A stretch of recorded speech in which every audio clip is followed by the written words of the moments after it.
Here comes the boogeyman!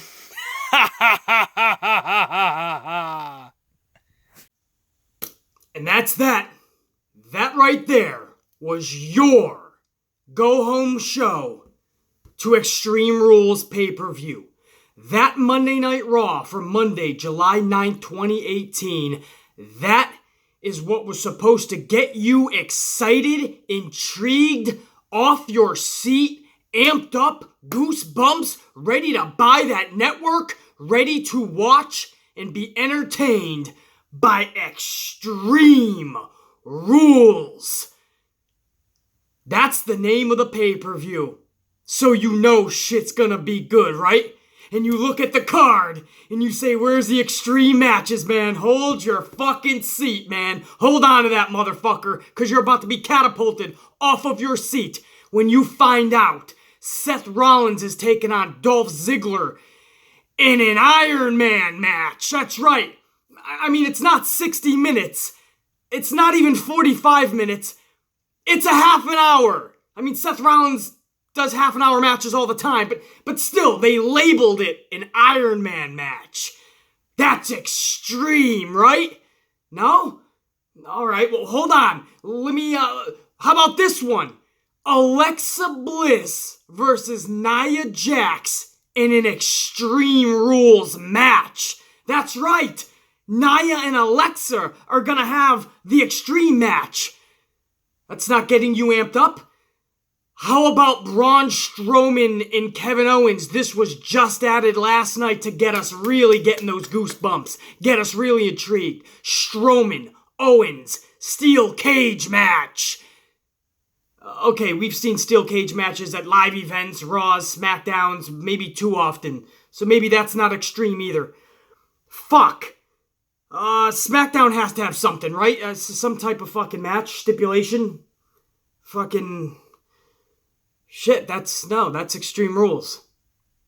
What the fuck is extreme about these fucking rules? An Iron Man match that's only 30 minutes.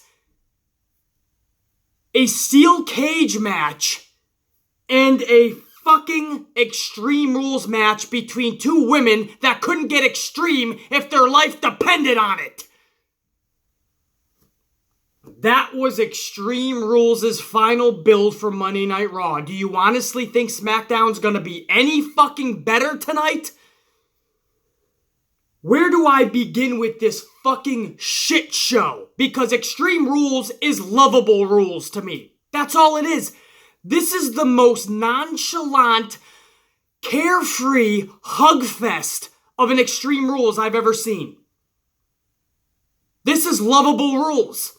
There's nothing extreme about this event. What is extreme? Out of the 10 announced matches, there's only 3 or 4 fucking stipulation matches. And they're all bullshit stipulation matches you would see at normal pay-per-views anyway. This Monday Night Raw go-home show did nothing for me to get excited, did nothing for me to step back and say, okay, now it's good. Now I have to see Extreme Rules. Your main event was Seth Rollins and Drew McIntyre. On any normal Monday Night Raw, that's a damn good main event, right? Even pay-per-view caliber. Because I think we all can agree Drew McIntyre has got what it takes and should be catapulted to a top spot in the future. The problem is, he's nothing relevant at Extreme Rules. We already know that. So you're going to put him in our main event, the Monday Night Raw before Extreme Rules pay-per-view. He's going to be your main event. And the huge stipulation, the huge payoff, the huge storyline, and the huge main event for Monday Night Raw's go-home show to Extreme Rules is that Drew McIntyre, if he loses, he won't be at ringside for Dolph and Seth's Iron Man match at Extreme Rules. That's the big storyline payoff. We waited 3+ hours of Monday Night Raw last night to find out if Drew McIntyre will be at ringside or not at Extreme Rules. Who the fuck cares? And they are dubbing him now the Scottish Terminator is what Michael Cole wants you to fucking call him now. Just like the big dog 95 times every telecast, we gotta call Roman Reigns the big dog. Now Drew McIntyre is the Scottish fucking Terminator. Are you kidding me? Then I am the fucking Irish King Kong and the Italian Space Missile. That's what you call me now, the Italian Space Missile. And the Irish King Kong. The Scottish Terminator. My ass! If we honestly have to start calling him the Scottish Terminator, all of the fucking love that we have for Drew McIntyre, the love that I have for Drew McIntyre and wanting to see him succeed, that's gone. I want to see Drew McIntyre succeed, not the Scottish Terminator. This is just getting fucking bogus and bullshit. So all of last night was just to see if the Scottish Terminator was going to be at ringside during Dolph and Seth Rollins' match. That's the big stipulation last night. That's what's supposed to give me goosebumps. Get me excited. It didn't do either. Did it get you excited? But BC, somebody will leave that. But BC was a good match, right? Good main event match, I felt. Yeah, for a normal fucking Raw, maybe before a Backlash or a Fastlane, or an in-your-house pay-per-view, or just a Monday Night Raw or SmackDown, yes.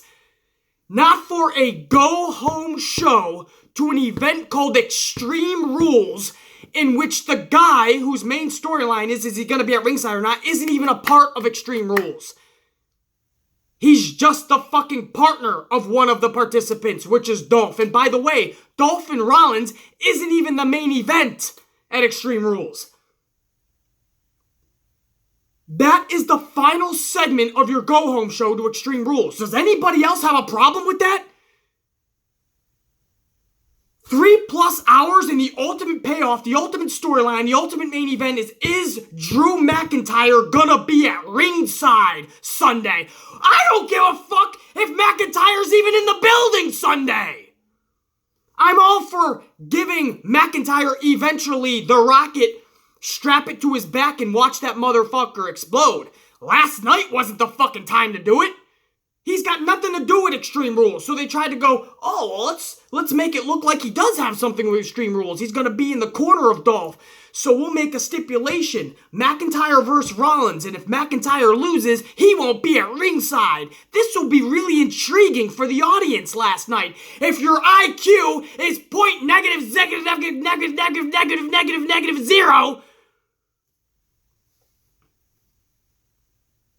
because this show was a -0. The Scottish Terminator. Brock Lesnar shows up and captivates UFC this weekend. And by the way, Scottish Terminator McIntyre ends up winning the match anyway. So all of that was for fucking nothing. McIntyre's gonna be in the corner of Dolph anyway, which by the way, we knew he was going to anyway. Whether he lost that match or not, McIntyre was going to show up. That's what's investing me when we fade to black and Raw goes off the air. We had to find out if McIntyre would be at ringside. Had to know that. Couldn't go to bed at night if we didn't know if McIntyre was going to be in Dolph's corner. Couldn't go to sleep. How could you go to sleep if you didn't know McIntyre wasn't going to be in the corner of Dolph? We can't go to bed like that. Thank goodness we got our answer last night on Raw. Man, this is Extreme Rules, all right. I felt it when Raw went off the air last night. I was like, fuck! McIntyre's gonna be in Dolph's corner. Now it's extreme! And Brock Lesnar this weekend, he shows up at UFC 226, captivates UFC, steals the headlines. He is Mr. UFC, and he's not even officially he's officially part of UFC. Dana said it, he said it, Daniel's saying it. He already entered the pool, that's official, the testing pool for the USADA, whatever the fuck. So he's officially a part of it, just has to have the fight now, right? We have to announce the fight and do the fight now, and he's gonna go for the championship strap. Universal Championship, meanwhile, over in WWE, that's not just held hostage, that's non-existent. People forgot that's even a fucking championship. Reasons you have fucking Dolph, McIntyre and Rollins ending Raw on a go-home show is because the Universal Championship is fucking non-existent as it is. So we thought, okay, he steals the headlines in UFC. Then we heard rumblings that McMahon and WWE were going to make an announcement about Brock Lesnar last night. Not a peep. Just like the last several months, not a peep. It's like this guy isn't even fucking alive in WWE. It's like that championship is not even a championship. That's basically what it is now. This guy is non-fucking existent. We wouldn't have known he's alive if he doesn't show up in UFC every month. That's the only way we know fucking Brock is even here still. He's probably embarrassed as fuck to hold that fucking disastrous looking red piece of shit strap around his shoulder. Doesn't even want to be seen with it. I doubt he even takes that fucking shit home. He's got all the fucking belts right there for WWE production. And when he shows up, he grabs it for his 2-minute segment, and when he gets to the back, he throws that shit back to production. Get that shit away from me. That shit's the fucking plague. That Universal Championship is a fucking disastrous, epic fail. So they don't even mention Brock last night after he just captivated and stole the headlines from UFC this weekend. Not a peep about your Universal Champion going in to an Extreme pay-per-view.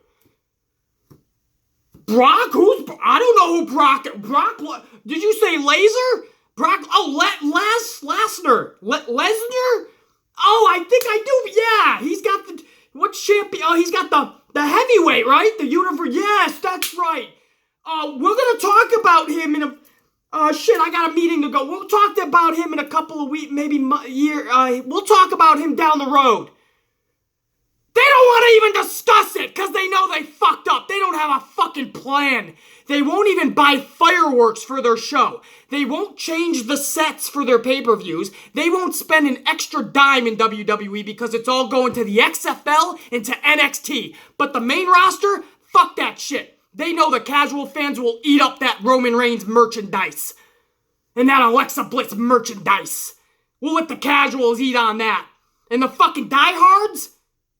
Oh, well, they'll fucking stick along because they know they're tuning in on a habit and hope anyway. They're hoping we're gonna get better, but we're never gonna get better. Ha ha ha! Joke's on them! Brock Lesnar non-existent. Not even a fucking discussion. Not even a little fucking discussion like, hey guys, Brock the Beast, he's coming back soon. Not even a coming back soon fucking statement by anybody. Paul Heyman, you could have a fucking referee go out there and tell us something, man. The guy in the front row just tell us some fucking news, right?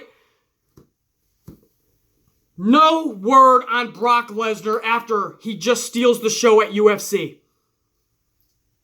Not our Universal Champion, apparently, is what Vince wants everyone to fucking... But Brock Lesnar will show up when Brock shows up. At this point, it doesn't even look like he's going to have a SummerSlam match because that original Roman Reigns and Lashley match was supposed to be winner goes on to face Brock Lesnar. Now it looks like Lesnar doesn't even want to show up to Brooklyn at SummerSlam. What the fuck is going on? Are you people not understanding the severity of this situation? This is fucking epic. I've never seen this before in 30 years bullshit. And Vince won't do a fucking thing to address it. That's the issue I have. Brock won't address it. Paul Heyman won't address it. Triple H won't address it. Vince McMahon. It's the elephant in the room. They're acting like this thing doesn't even fucking exist. And by the way, Lashley and Roman Reigns last night.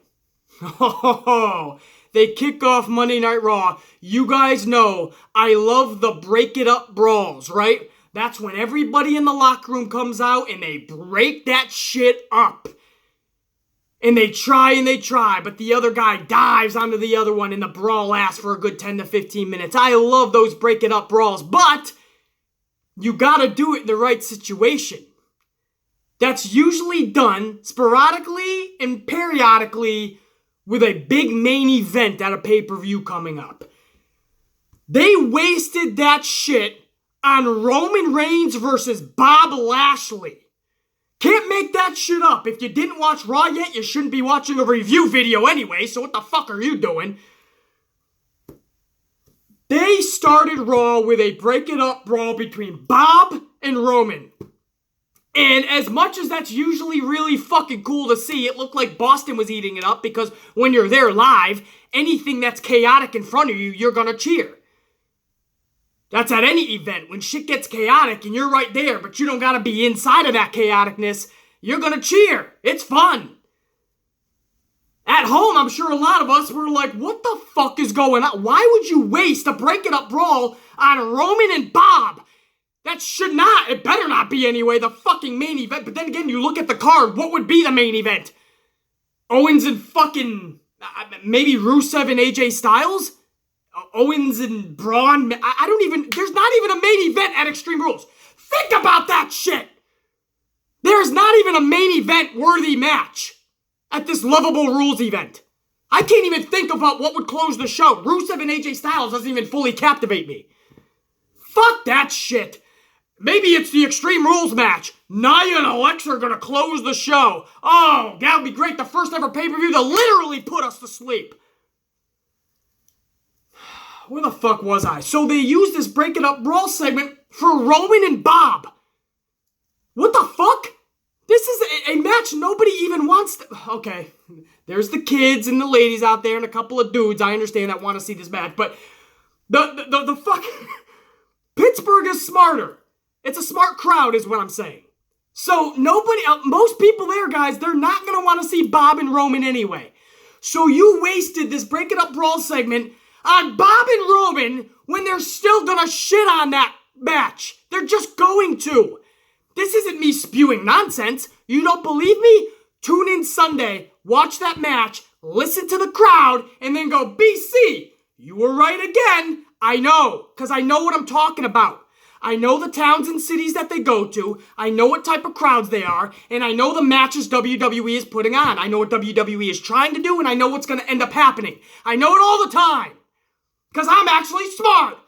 I'm a smart, right? A smart mark. There's the fucking concept. People throw that around like it's a bad thing. I wear that as a badge of fucking honor. I'm the smart motherfucker in this industry. They're going to put on that match. The crowd's going to shit on it because it's Bob and Roman.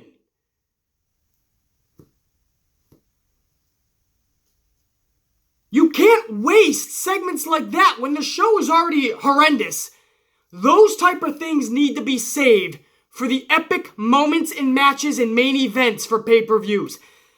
That was Vince right there saying, I do not have any faith in Roman and Bob Lashley going out there and not only not stealing the show, but I have no faith in Pittsburgh giving a shit about this match, so I have to really up the ante. So Vince McMahon treated this like a main event at a fucking WrestleMania. He had a 15-minute break-it-up brawl between Bob and Roman, a mid-card match at best at this stupid shitty pay-per-view, and he treated it like it was the main event at WrestleMania because Vince knows the crowd will shit on this. Vince knows nobody is invested, intrigued, and goosebumped for Roman and Bob. So my question is, why the fuck would you do that? Why would you put all your chips on the table, all the marbles on in for Roman and Bob, just to try to build any intrigue you can for that mid-card match at Extreme Lovable Rules? Because that's what they did last night. They put all the chips and marbles on the table. They went all in. And they're like, this is the one we want you to remember, Bob and Roman. It's not going to have an effect. The segment was, of course, decent because it's a break-it-up brawl. Those are always fun. But it didn't do anything for their match. I promise you, if you don't believe me, just tune in Sunday. Because I assure you, I know what's going to happen Sunday. So it didn't do anything. You have to save those break-it-up brawls for a real situation that actually deserves it and needs it. Fucking A, man. I could not believe they pulled that shit last night. Oh, boy, man. They put all the chips on the table for that. I mean, that's how far they're willing to go for Roman Reigns, though. Vince is willing to stop at nothing to try to get this guy over. He really is. When all you have to do is listen to the Amplified, man. Turn a fucker heel. You see a mean streak last night in Roman. You saw it. If Roman is that guy as a heel week after week, telling you, that's how you'll get this motherfucker over eventually. But then, an hour later, an hour and a half later, he's backstage with Renee Young and he's doing the little smile and the wink. Right? Smiling and winking at Renee like he's got shit figured out and he's got cocky Roman again. And that's the one that's just like, what are you, man? You got the mean streak? Or are you the little smirky guy? That's what fans are not understanding. This guy is stuck in the middle and he doesn't know which way to go, and Vince McMahon is part to blame. A break it up brawl between Roman and Bob, man. Usually I love that shit. And again, I'll admit, it was decent because it was a break it up brawl. They're always fun. But I'm thinking long term. I don't think just for the short term. I don't think just in the here and now. I'm not just impulsive. I think about the long-term planning. I think about where this is going. And that did nothing for Sunday. So you wasted a great break it up brawl fucking segment because you can't do them all the time because they won't be special. They wasted that shit on these two. And they're still going to go out there and get shit on by Pittsburgh. And if we're talking cities and towns, let's talk Boston, because that's where Raw was last night. You're thinking, oh, Sasha Banks is going to light that bitch on fire, right? Oh, wait, Sasha Banks was non-existent the whole night. I literally blinked once. Another time I was getting some fucking dinner, maybe some fucking ice cream, who the fuck knows, to put on some calories. And hope that I fucking just get all sleepy from all the food that I'm eating so I don't have to put up with this shit. But I blinked once, I got up to the kitchen once, and both times it happens to be the Sasha Banks segment with Bayley and counseling, and I literally only caught the last 5 seconds. But I was literally only blinking and getting up for a fucking minute. So these segments must have been what? A half a minute long? 25 seconds? 2 or 3 Sasha Banks backstage segments and counseling with Bayley? That must have been it. I missed them all. The last one, it wasn't even audible. Cole was talking over it. So you see Sasha and Bayley talking to each other, and Cole's talking over them, and that's it. Sasha Banks and her... Now somebody might... Oh, Sasha was in a dark match, BC, so she showed up in Boston. I can't confirm that, by the way. I'm just saying, I didn't even do fucking research on that because I don't give a fuck about a dark match. So if she did fight a dark match in Boston, I don't give a fuck. She's not on the fucking main show. Monday Night Raw, and there's no Sasha Banks. She's backstage trying to be cuddly buddies with Bayley. Last week, to be continued, the counseling. This week, it was fucking non-existent. It was bullshit. I cringed every time I did catch the last 5 to 10 seconds. That's how they use Sasha fucking Banks. They don't even use her! If that's not a shame to you, if you don't see the talent in Sasha, look at her home fucking city, the response, the reaction, the brilliance that she can bring to the fucking ring. And they don't even fucking use her on the main show. If that doesn't sit fucking... If that sits well with you, man, this is probably not the channel for you, man, because that is absolute, utter bullshit to me that they use Sasha Banks in a non-existent way like that. Huffing and puffing on a couch somewhere like she's got fucking mental issues. Meanwhile, Boston has to put up with Alexa Bliss and Mickie James versus Natty and Nia. That's the women match last night, if you don't count the rematch between Ember and Liv Morgan. That's right, another rematch from last week. Ember Moon versus Liv Morgan. And for the second week in a row, Ember Moon defeats Liv Morgan. I love Ember Moon, but this just shows you, just like Sasha, they have no direction for Ember Moon. Let's just have her every week go out there and face the same person. Yeah, that's fucking entertaining. And then what happens is you get that stupid tag match with Alexa Nia versus Natty and... Natty and Nia versus Alexa and Mickie. Who the fuck cares if I mix up their names? This match was an absolute fucking snooze fest for 9 minutes. and a commercial break added in. And it all ended with, I think Nia defeated Mickie James, I want to say. But no matter what, the lasting impression was Alexa Bliss with that fucking kendo stick, taking out Natty, taking out Nia, showing that their Extreme Rules match is really just going to be a kendo stick match. Because that's about as extreme as they're going to get. And we all remember last year's Extreme Rules, or 2 years ago, whatever the fuck it was. You guys remember Bayley versus Alexa Bliss? Extreme Rules and a kendo stick match. And I say it on this channel a million times, I'll say it a million more. The worst match I've ever seen in pro wrestling was Alexa Bliss versus Bayley in a kendo stick match at Extreme Rules. I told you guys that last year, I say that this year, and I'll say it 40 years from now. And now, we just saw it right there.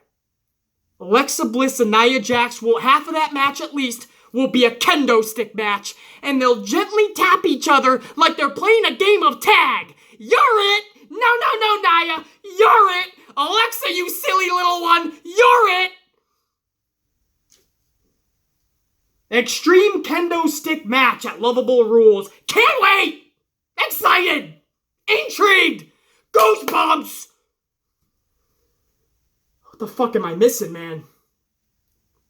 I don't even know what the fuck I'm missing here. Whoa. How can we forget about constipated Corbin? It's not Monday Night Raw if you don't fucking make us feel like we're 3 years old. The itsy bitsy spider, he does things in places. The itsy bitsy spider, he's so fucking small. I don't even know the fucking... What the fuck? He was picking on Finn Balor, right? Itsy bitsy Balor goes up the top rope.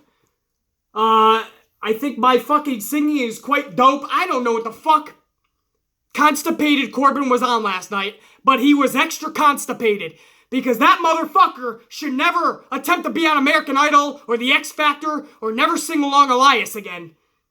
Itsy Bitsy Balor was being sung to us. If that doesn't make you stop, if you're over the age of 9 years old, if that doesn't make you stop and go, okay, this is fucking awkward, then I don't know what to fucking tell you. Good for you, I guess, if you didn't stop at that point and go, this is odd. What am I doing with my life? The itsy bitsy fucking spider! Oh, I'm sorry, it's the remix. The itsy bitsy Balor! So, Constipated Corbin and Elias take on Bobby Roode and Finn Balor. Which, by the way, in that Break It Up Brawl segment with Lashley and Roman, did anyone find it disturbing that guys like Bobby Roode and Finn Balor were the ones breaking it up? That shows you what Vince thinks about them. Just go out there with the Tituses and the Apollos and the Revival and kind of mingle in. Break up the fight between my big stars, Roman and Bob.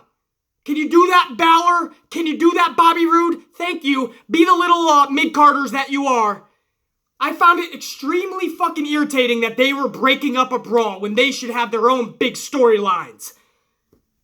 Finn Balor should be Demon Balor right now and for the last year. Bobby Roode should get some type of fucking push because it's the only chance of survival for him.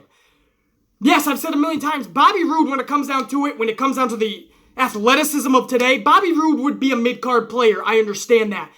But he caught lightning in a bottle with that theme song. He's got a look and a presence to him, and he can go in the ring.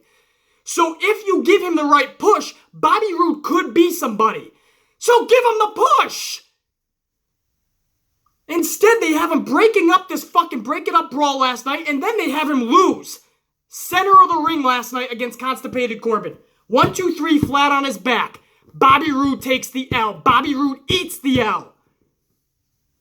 And Corbin and Elias win that match. I have no problem with Corbin and Elias win that match, but that's the best you got for Bobby Roode? Just lay on your back, take the 3 count? What a horrible night for Bobby Roode.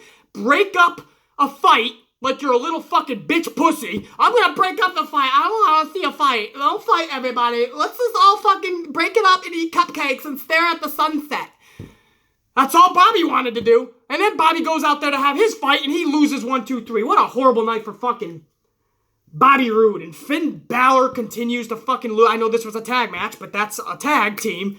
So Balor lost with Bobby Roode, and Balor was also breaking up that fight. Balor has fallen from grace if he ever fucking achieved it anyway. He only achieved grace when he was Demon Balor and caught that Universal Championship. That seems like 25 lightning years away.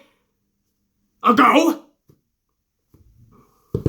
Turn this motherfucker into the Demon. I honestly believe that Undertaker and Vince had a talk or something, and they don't want the Demon around while Undertaker is still going. I honestly believe that once The Undertaker is gone, which I don't want to see anytime soon, that's true, but I believe that once that happens, then you're going to see the Demon. Why can't we have them both? Undertaker only shows up 2 or 3 times a fucking year at best.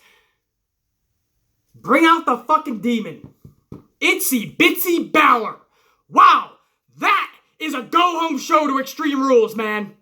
That whole segment, I was calling everybody up that I knew. I was like, dude, Extreme Rules is extra extreme, man. Did you see the concert between Corbin and Elias?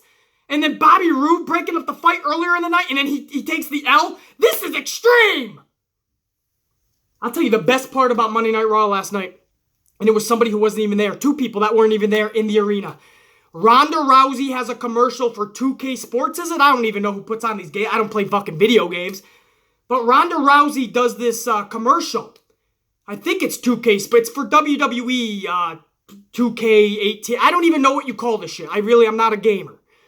But WWE's newest video game has Ronda Rousey in a commercial, and she's in the locker room. She's setting up her gear, her jacket from Roddy Piper.